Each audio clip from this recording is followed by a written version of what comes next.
Very good morning and Jai Hind students, and welcome in sociology class. In our last lecture we have discussed about class, its definition and its characteristics, and today we will discuss about the tribal communities from the chapter 3, social institutions, continuity and change. So tribal communities, what is tribal communities? Tribals यानी कि जो जनजातियां होती है ना. The definitions of a tribe is a group of people or a community with similar values or interest, a group with a common ancestor or a common leader.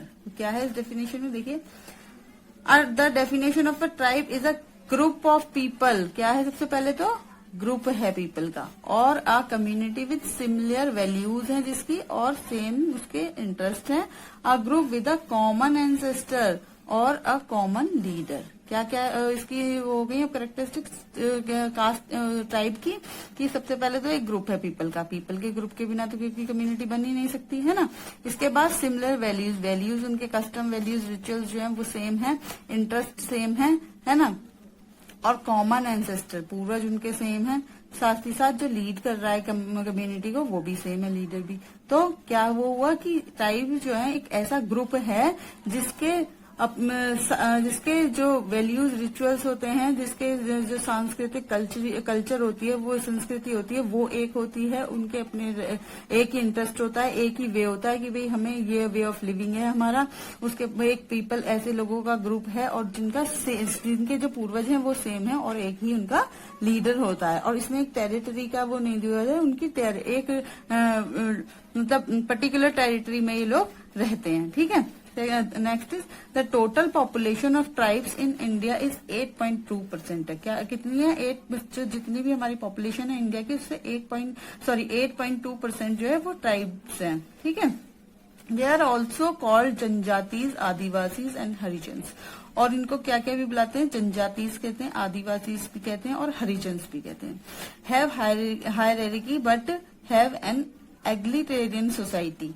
Hierarchy है उनके बीच में, है ना, ऊंच नीची वो है, लेकिन साथ ही साथ एग्लिटेरियन भी है वो, यानी कि मैंने लास्ट में बताया ऐसे चलता है, और हायरार्की कैसे चलता है? ऐसे चलता है. ठीक है. यानी कि सब समान रूप से रहते हैं.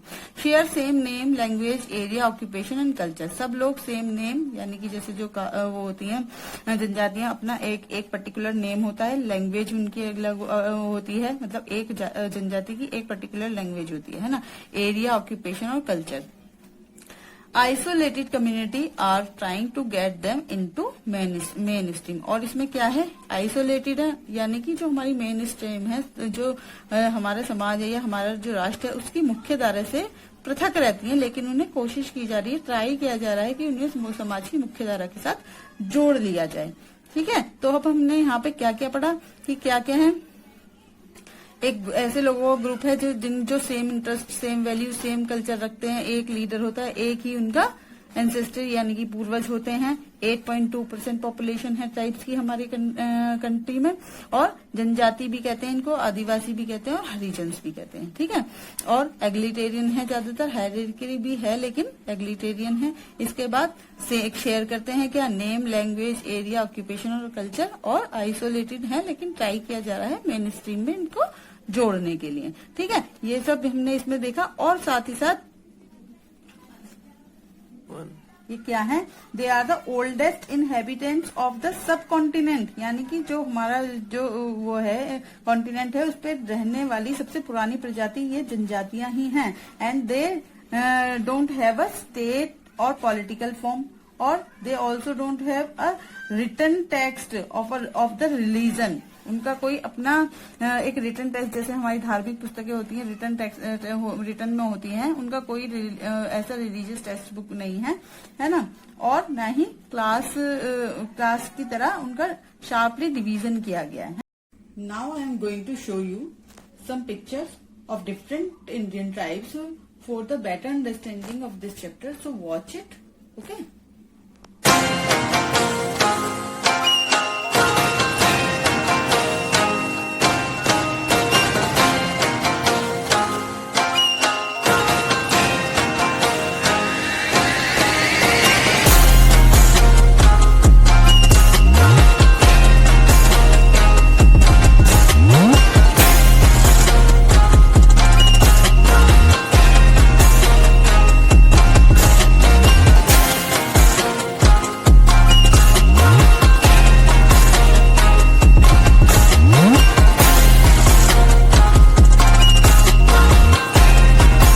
after watching this video, you can better understand about the way of life of the tribals.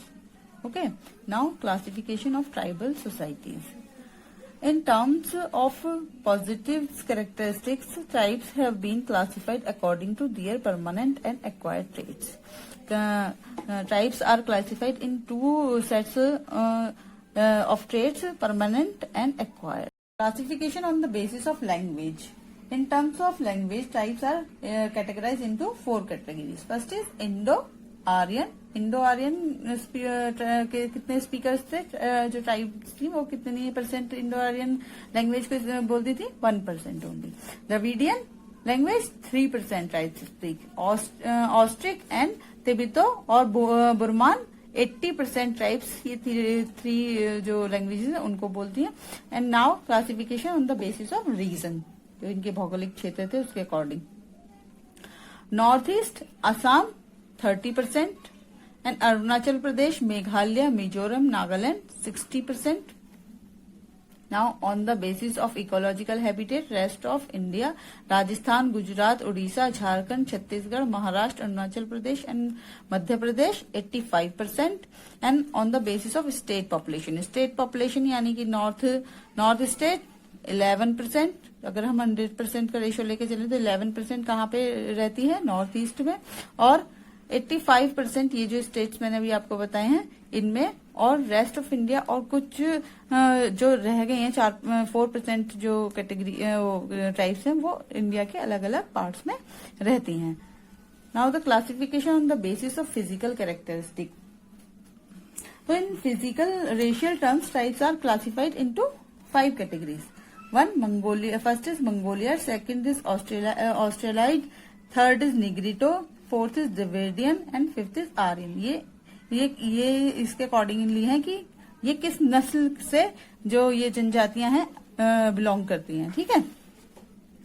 Now classification on the basis of acquired status, जिसे हम चेंज कर सकते हैं. एक्वायर्ड स्टेटस यानी कि मोड ऑफ लाइवलीहुड को मोड्स कौन कौन से थे यहाँ पे? फिशरमैन, या तो मछली पकड़ते थे, शिफ्टिंग कल्टिवेटर्स थे, पीजेंट थे, या फिर plantation and industrial area, other industrial areas में वर्कर थे.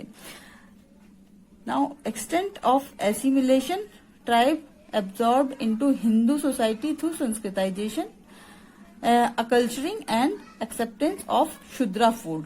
और कुछ जनजातियां ऐसी थी जिन्होंने अपने आप को आत्मसात कर लिया था हिंदू सोसाइटीज में, हिंदू संस्कृति में.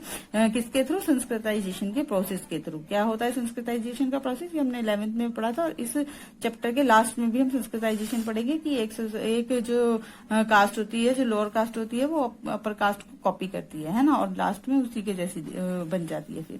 और इसके बाद they were incorporated in Hindu society according to their attitudes and financial status. और उन्होंने अपने आप को हिंदू सोसाइटी में भी आत्मसात करने के बाद उनके ही एटीट्यूड्स और उनके ही फाइनेंशियल स्टेटस को अपना लिया था.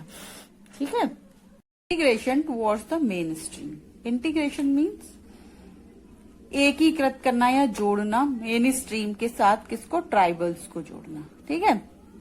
And what is the point of view of tribes about the integration? So these are their views. They want to part of non-tribals due to reservation, better opportunities, so that their status gets uplifted.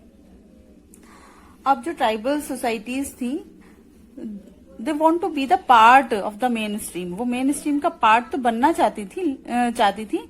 क्यों? क्योंकि जो government थी उसने reservation की जो opportunity दे रखी थी, और भी बहुत सारी बेटर अपॉर्चुनिटीज उनके लिए ट्राइबल्स के लिए निकाल ली थी. इसलिए वो अपने स्टेटस को अपलिफ्ट करने के लिए मेन स्ट्रीम के साथ जुड़ना तो चाहते थे, but they didn't want to be part of non-tribals because they didn't want to lose their identity and wanted to be isolated, did not want to lose their culture. लेकिन साथ ही साथ उनके मन में एक भय था, एक डर था इस चीज का कि अगर हम नॉन ट्राइबल्स के साथ या जो सोसाइटी है यानी कि हम लोग के साथ अगर वो जुड़ जाते हैं, क्योंकि जो ट्राइबल सोसाइटी होती है डिफरेंट कल्चर होती है, डिफरेंट उनका वे ऑफ लिविंग होता है, उनकी आइडेंटिटी डिफरेंट होती है। तो कि अगर हम मेन स्ट्रीम के साथ जुड़ जाते हैं तो हमारी आइडेंटिटी लॉस्ट हो जाएगी और हमारा कल्चर भी लॉस्ट हो जाएगा। साथ ही उनके साथ क्या होता था, tribal elite upliftment of status, educated, gain position and are treated very well. जो ट्राइबल्स एलीट होते थे, एलीट यानी कि जो ट्राइबल्स में जिनका स्थान उच्च होता था, वो तो अपना स्टेटस अपलिफ्ट कर पाते थे, एजुकेटेड हो जाते थे या फिर एक कोई अच्छी पोजीशन पे चले जाते थे उनको, और उनको अच्छे तरीके से ट्रीट किया जाता था। But the other who are not as high casual labours are treated badly. But who are not elite और जो कि कैजुअल लेबर्स हैं उनके साथ कैसा बिहेवियर होता था, वो बहुत ही ज्यादा बैडली ट्रीट किए जाते थे। और give respect to skilled and don't respect to the unskilled. और जो स्किल्ड पर्सन होते थे उनको रिस्पेक्ट ज्यादा दी जाती थी, अनस्किल्ड को कोई रिस्पेक्ट नहीं दी जाती थी। तो ये जो ट्राइबल सोसाइटी थी उनके मन में एक डर था कि अगर हम मेन स्ट्रीम के साथ इंटीग्रेट करते हैं तो हमारे साथ ऐसा हो सकता है या ऐसा नहीं हो सकता। तो उनको तो उनकी इच्छा तो थी कि वो जो रिजर्वेशन है या फिर अपॉर्चुनिटीज है उनका लाभ उठाएं, लेकिन साथ साथ उनके मन में कहीं ना कहीं कुछ डर भी थे। Now caste and tribes. During the 1960s, scholars debated whether tribes should be seen as one end of a continuum with caste-based peasant society or whether they were an altogether different kind of community. During 1960s जो scholars थे उनमें ये debate चल रही थी एक question को लेकर, और क्वेश्चन ये था कि या तो जो ट्राइबल सोसाइटीज हैं हमें उनको कास्ट बेस्ड पीजेंट सोसाइटी मान लेना चाहिए कि भाई कास्ट बेस्ड पीजेंट सोसाइटी, या फिर उनको बिल्कुल अलग तरीके की कम्युनिटी मान लेना चाहिए। By the 1970s all the major definitions of tribe were shown to be faulty. But 1970 तक आते आते जो भी ट्राइबल सोसाइटी की डेफिनेशंस दी गई थी वो सब फॉल्टी लगने लगी, गलत लगने लगी। क्यों लगने लगी? It was pointed out that the tribe peasantry distinction did not hold in terms of any of the commonly advanced criteria। क्योंकि जो ट्राइब और पीजेंट्री सोसाइटी में जो अंतर दिखाया जा रहा था और जिस क्राइटेरिया को लेकर अंतर दिखाया जा रहा था वो उस पर खरा नहीं उतर रहा था। कौन कौन से वो था? Size, isolation, religion and means of livelihood. ये सारे क्राइटेरिया थे जिनको लेकर अंतर शो किया जा रहा था। Some Indian tribes like Santhal, Gonds and Bhils are very large and spread over extensive territory. अब जो साइज वाला अंतर था वो इसमें देखिए आ जाता है कि संथाल जो वो है जनजाति है, ट्राइब है, संथाल, गोंड और भील्स इतनी बड़ी जनजातियां हैं कि वो काफी बड़े भौगोलिक क्षेत्र पे फैली हुई हैं। तो ये साइज वाला अंतर जो है कि ये कहा जाता है कि जो ट्राइब्स होती हैं वो साइज में छोटी होती हैं, तो इनके लिए वो अंतर मायने नहीं रखता, है ना।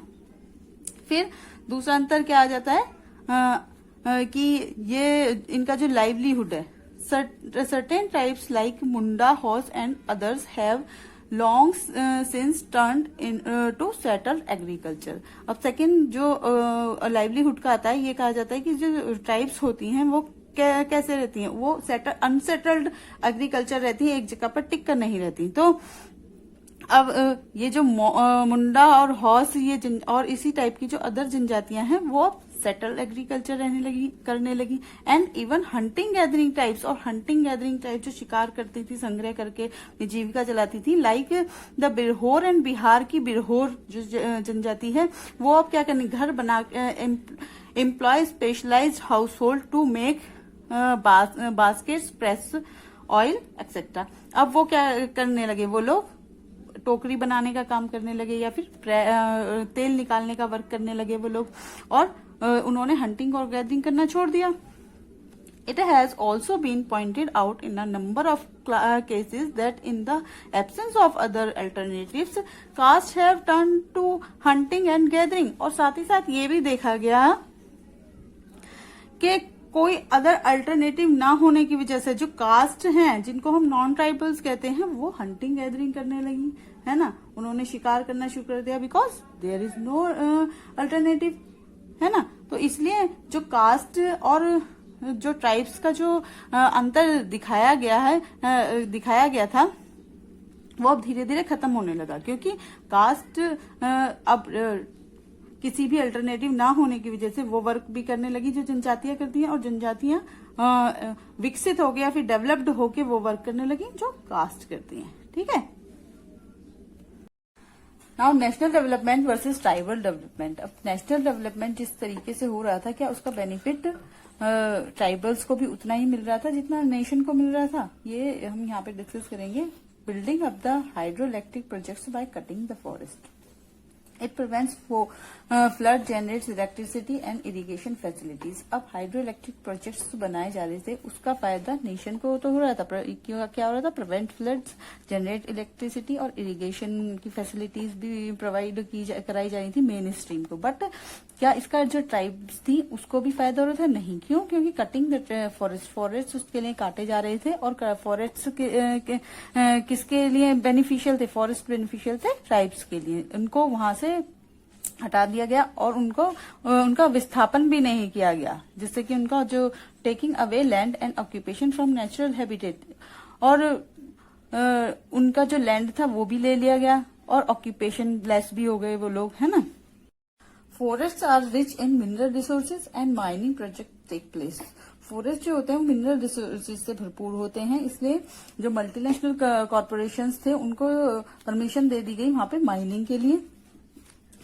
Non-tribals who came in for setting up resorts, hotels and recreation disrupt life of tribals। और non-tribals लोगों ने जो ट्राइबल एरियाज थे वहां पे जाके रिजॉर्ट, होटल्स वगैरह बनाने शुरू कर दिए, क्योंकि वो नेचुरल हैबिटेट्स थे वो वहां पे, है ना। और इससे किसको फायदा हुआ?